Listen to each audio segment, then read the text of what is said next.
For the repair of the C&A DPT-250 differential pressure transmitter, the following procedures were necessary: replacement of various electromechanical components and general cleanup of the unit. For testing, we add a pneumatic power supply, a water column in order to see the pneumatic input signal, and a pressure gauge for the output.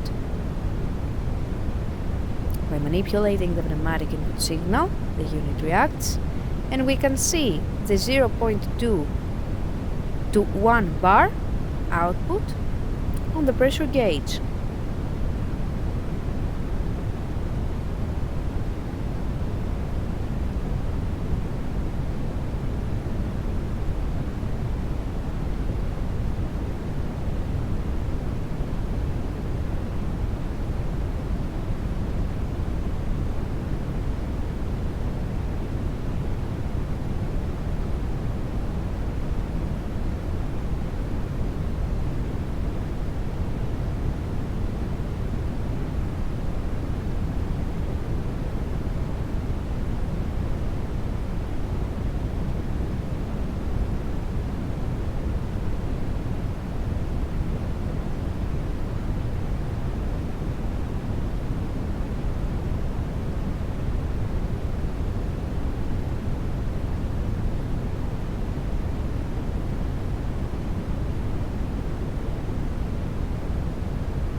It is now clear that the transmitter is working successfully and is ready to be delivered to the customer.